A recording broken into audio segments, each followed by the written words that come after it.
What's up, y'all? It's me, it's your boy Asmongold, and today I'm going to show you guys how to get some reputation with the Arakkoa Outcasts. Now, before we go into how, we're going to talk about why.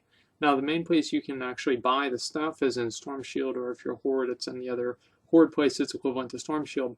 Anyway, inside this town hall, you go and you talk to this guy, the Arakkoa Outcast Quartermaster. Obviously, you can get a Tau book if you're exalted. There's some kind of an elixir thing, and it gives you like faster movement. You can buy that. I guess that can help you like farm the reputation. And you can also get something that like gives you slow fall, like this Wings of the Outcast. Like it's 1,000 gold, and there's only 5 of them. I don't know about that. And there's a pet. There's also a tabard. I'll show you guys what the tabard looks like. I mean, if you look, they're a bunch of fucking birds. It's the best they can do, okay? And the other thing you can get is a trinket, right? And so anyway, there's a couple of different ways that you can get reputation, and the main way is you're going to do quests up to about revered. So we're not really going to talk about that all too much. The main thing we're going to look at here is the 2 best farming locations for killing the mobs. Now, there's a lot of different mobs that actually give reputation for the Arakkoa Outcasts, and most of them are level 100. And so if you're like level like 98 or some kind of shit, like you'll level the fucking world. I mean, like for one, just level to 100. What the hell are you doing watching a video and getting reputation? Not even level 100, right? But if for whatever reason you're doing that, just get to level 100 because it's going to be a pain in the ass trying to get rep if you're not 100, right?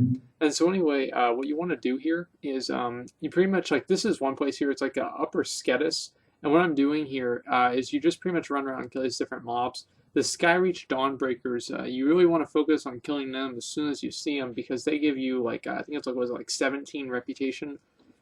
I guess it's probably like 15 if you don't have like the human racial bonus or anything like that. And so you always want to be killing those for sure. And they don't have like a bunch of health or anything either. And so just make sure you're killing those whenever you see them, and just pretty much everything else. Now you can actually find groups in here through the pre-made group finder. If you just search like Outcast or something like that, or Arakkoa, I mean, like you can probably find a group pretty easily. And so I'm going to do 10-minute sessions on the 2 best farming spots, I believe, in terms of the Arakkoa, and I'll show you guys which one I think is better and which one pays off better for me.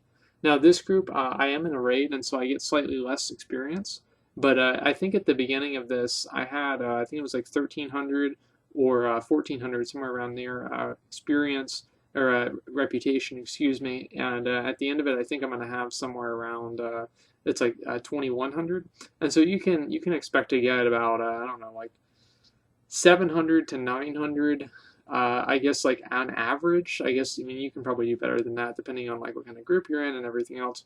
But again, I was doing this with a full group, and so make sure that you do this with a full group if you have like very bad gear, or just to save yourself time so other people can kill stuff while you're killing other stuff. Like me right now, like obviously people are killing other stuff while I'm killing this stuff for them. Anyway, so the point is here is that you're going to get pretty good amount of experience depending on the group that you're in. But again, this is very, I guess it's very dependent on having a group. If you're doing this solo, you're probably not going to make out even remotely close to as well as you will as a group. And the next spot that I'm going to show you guys is a lot more solo friendly. And for me personally, it actually gave me more experience also. And so we're going to look at that after this. One thing that is good about this is if you're on the Garrison Daily, excuse me, you're able to actually also get a Garrison Daily progress here. This is at the Lost Vale of Anzu, and it's some kind of a cave or something like that. And those are the little mobs you're going to be killing here. That's where the magic happens. Okay, is those little mind benders. Each one of those mind benders has less than 50,000 health, and they give 5 to 6 reputation. I guess it's 5 if you're not a human. But the point here is that they give a whole lot of reputation. Now, what's kind of shitty here is that these repugnant shadow dwellers and the enthralled shadow walkers, these big guys, fucking 200,000 health. How much rep do they give? They give 1. Okay, but what's really good here is that there's all kinds of little groups of these, like little mind benders in each one of these. Like, look at this. You see, each one of those is 5 rep. Okay, and it's like, okay, that's not really a big deal. Like, this rep is like really kind of a pain in the ass to farm, and so I mean, like, yeah, obviously it's going to be kind of shitty. Now, this is very good for group and for solo play, and the reason for that is that basically you can go all around the cave and clear everything by yourself if you have pretty good gear, and you won't really have to wait or do anything else like that. And by the time that you get all the way back around, the mobs will be either respawned or beginning to respawn, and so they have very fast respawns. And so this is very good if you're a group player, and I think this is probably the best place to farm in the game for the Arakkoa reputation. These mobs do hit for a lot of damage. As you can see, I almost died there. I had to use both of my defensive cooldowns, and so it's not like this is just a walk in the park. But if you have good cooldowns, or another thing that's an option here is that if you bring friends with you, what you can do is you can have each person, like, let's say you have 5 people here, you can have one person down here, or like sitting here at this little peak here, killing the guys that stand up here, and like just killing them as soon as they respawn.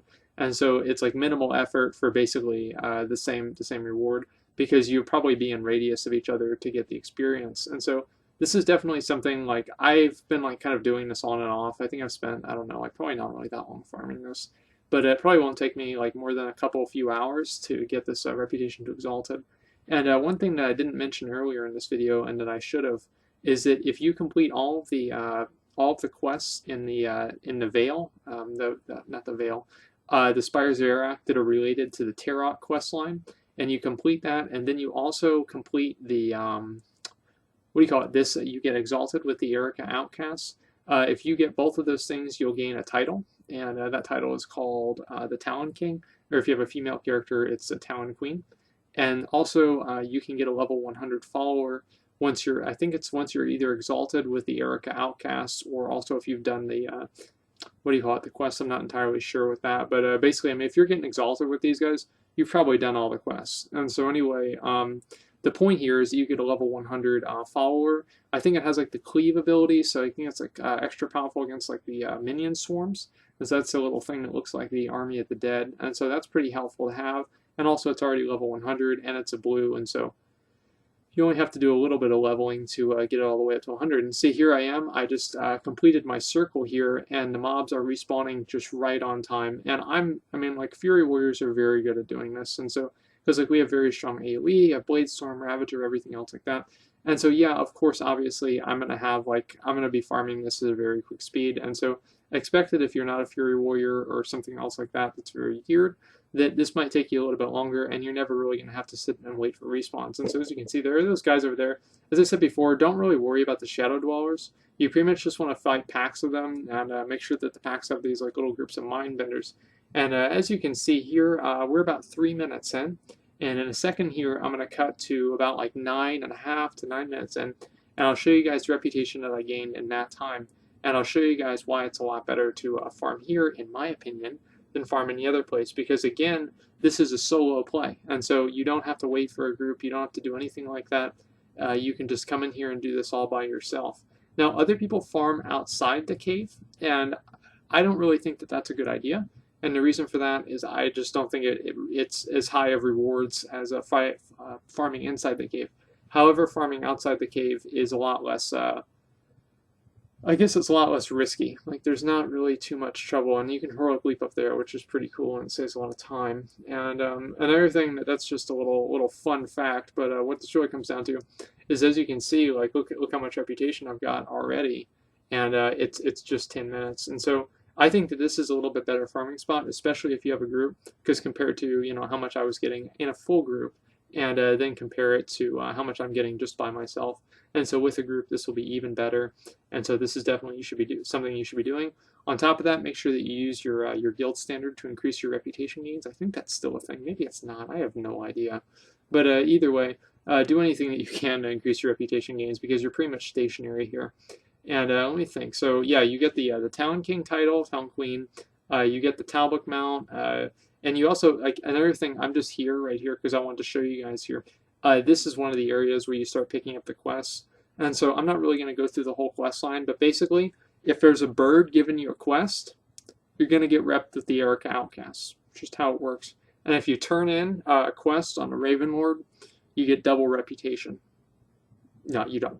But that would be pretty cool. But either way, the whole idea here is that you want to do all the quests, get as close to revered as possible. There's also a garrison daily, follower quest that you can get, and sometimes you'll get that, but and that will give you 2,500 reputation if you get the garrison follower mission. But don't really plan on that. Just plan on killing a whole lot of Mindbenders.